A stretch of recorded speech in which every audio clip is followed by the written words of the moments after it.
بسم اللہ الرحمن الرحیم ربی اشرح لی صدری ویسر لی امری واحلل عقدۃ من لسانی یفقہوا قولی۔ السلام علیکم رحمۃ اللہ وبرکاتہ۔ آج میں آپ کو کوئی مشکل وظیفہ، کوئی بھاری عبادت یا کوئی ایسا عمل نہیں بتانے لگی جس کے لیے کوئی خاص حالات یا زیادہ وقت درکار ہو۔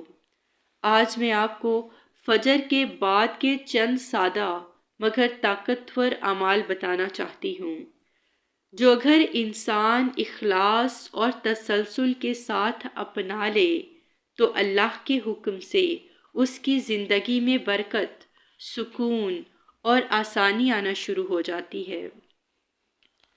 یاد رکھیے، اسلام کا حسن یہ ہے کہ وہ ہمیں بوجھ نہیں دیتا بلکہ ہماری زندگی کو سنوارتا ہے۔ تو پہلا عمل، فجر کے بعد سونے سے پرہیز کیجیے۔ سب سے پہلے ایک نہایت اہم نکتہ سمجھ لیجیے۔ فجر کے بعد سونا حرام نہیں ہے، لیکن ہر جائز چیز فائدہ مند نہیں ہوتی۔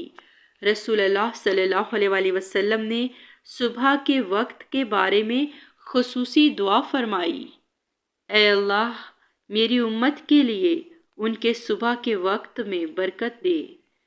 اور یہ وہ وقت ہے جب رزق تقسیم ہوتا ہے، فیصلے آسان ہوتے ہیں اور ذہن صاف اور دل نرم ہوتے ہیں۔ جیسے تازہ زمین میں بویا گیا بیج جلد اگتا ہے، ویسے ہی فجر کے بعد کیا گیا کام دن بھر پھل دیتا ہے۔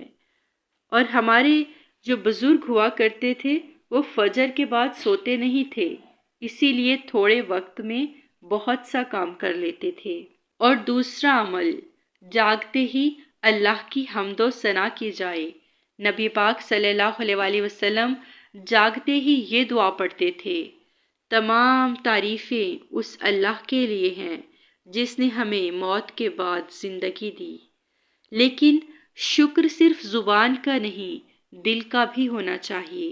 اللہ تعالیٰ فرماتے ہیں سورۃ ابراہیم آیت نمبر 7: اگر تم شکر کرو گے تو میں تمہیں اور زیادہ عطا کروں گا۔ جو انسان نعمت دیکھ کر شکر کرتا ہے، اللہ اس کے پاس وہ نعمت بھی محفوظ رکھتے ہیں اور اس کو بڑھاتے بھی ہیں۔ اور تیسرا عمل صبح کا ذکر ہے۔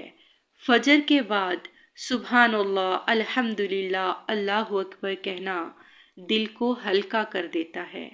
اللہ تعالیٰ فرماتے ہیں سورۃ الاحزاب آیت نمبر 42: اللہ کی تسبیح کرو صبح اور شام۔ نبی پاک صلی اللہ علیہ وسلم نے فرمایا سبحان اللہ اور الحمدللہ کہنا دنیا و مافیہ سے بہتر ہے۔ اور چوتھا عمل، فجر کے بعد قرآن کی تلاوت کیا کریں۔ اللہ تعالیٰ فرماتے ہیں ہم قرآن نازل کرتے ہیں جو شفا اور رحمت ہے۔ بہت زیادہ پڑھنا ضروری نہیں ہے، اگر آپ 2 آیات بھی پڑھ لیں تو وہ بھی کافی ہیں۔ جیسے چند قطرے عطر پورے لباس کو مہکا دیتا ہے، ویسے ہی قرآن کی چند آیات پورے دن کو روشن کر دیتی ہیں۔ اور پانچواں عمل، درود پاک پڑھیں۔ رسول اللہ صلی اللہ علیہ وسلم نے فرمایا جو مجھ پر ایک بار درود بھیجتا ہے، اللہ اس پر 10 رحمتیں نازل فرماتے ہیں۔ تو سوچئے، دن کا آغاز ایسے عمل سے ہو جس پر اللہ کی 10 رحمتیں نازل ہوں تو پریشانی کہاں ٹھہرے گی۔ اور چھٹا عمل، نماز چاشت یعنی دہا۔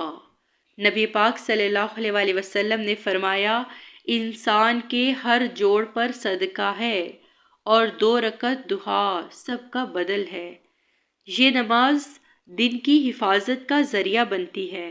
جیسے دروازہ لاک کر دیا جائے تو چور داخل نہیں ہوتا، ویسے ہی دہا دن کی آفات سے حفاظت کرتی ہے۔ اور 7واں عمل صبح کی دعا ہے۔ اللہ سے اپنے دن کے لیے مانگیں، رزق، سکون، حفاظت، ہدایت۔